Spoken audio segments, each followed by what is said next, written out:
We're going to bring in Marlene. Hey, Marlene. So this is Marlene with Divvy. She is going to be our expert, our representative. So we know that now student loans are being looked at a little bit differently, or calculated a little bit differently with DTI for regular lending. It's at 0.5% versus the 1% of the amount of the student loan. Is there any difference in how Divvy is calculating student loans as it pertains to DTI and pre-approval? Sure. Great question.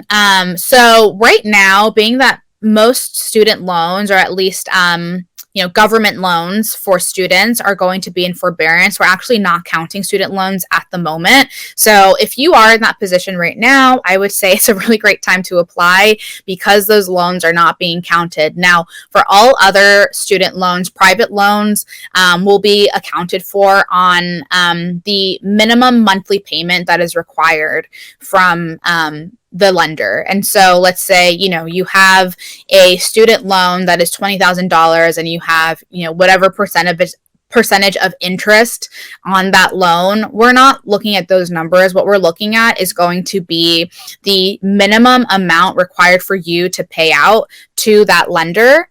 So in that case, it really, I think, helps out the client in that we're counting it as a debt. And I think it is easier for us to count it as like a lower amount of the actual payment that goes into that loan on an interest-based amount. So I would say right now, in terms of the way that we're calculating out the student loans, they will be counted. But I think the positive to that is going to be that we're really only counting those minimum monthly payments and not necessarily counting anything based off of interest and the full, as my example, $20,000 that you owe on that loan. That's really good information.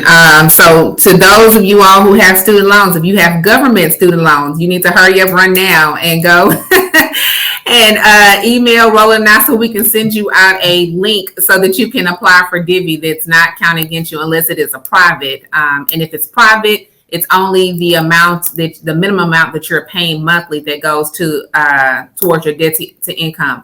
Let's say I have a private student loan that I have to pay back, and I am not paying anything on it.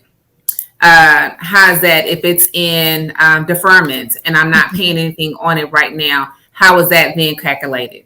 Yes. So anything in deferment, we can account for that deferment so long as we have essentially the paperwork to prove it. And so even right now with those with the government student loans that are in forbearance or that they're in deferment based off of COVID and, for whatever reason that you may not be paying a loan, as long as we have documentation showing that you are not and essentially stating that you will not owe this amount for X amount of time, we can account for that. And our underwriting team is really great at finding, every way to put more money into your budget so that you qualify for more. So absolutely, if that's the case, we can take that paperwork and just account for it and, move that back into your budget. Well, let me just say this. We do understand that this is not for everybody. But for those that it is definitely set up to help you. The fact that you are able to, you can cap. They're not coming out of the air with numbers. There is a calculated amount of how much they're going to go up on the amount for your buyback amounts.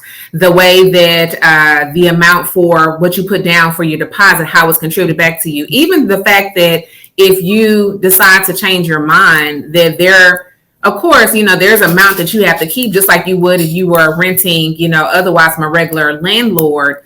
But they're giving you the extra escrow amount that you're paying every month. Yeah. That's refunded back. I was going to hit on that because, some of the people that I talked to, they were a little hesitant with the money that you're going to take that's above the lease. Like if the lease is $1,500, that's what it would be, but they have to pay $1,800. Everybody's a little hesitant with that.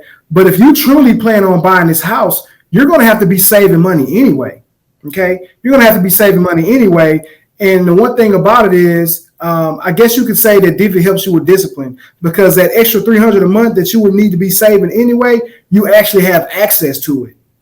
Okay. When those new shoes come out or you want to go to dinner somewhere nice, you have access to that money.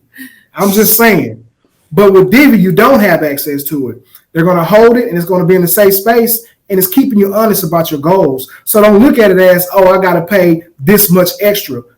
No, they're forcing you to save and do what you said you were going to do. So you should look at it that way.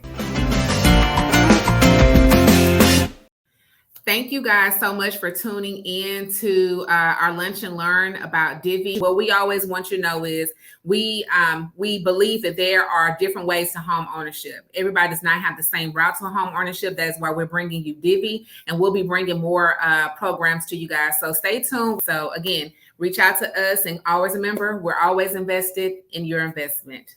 Absolutely. Have a great day. Thank you.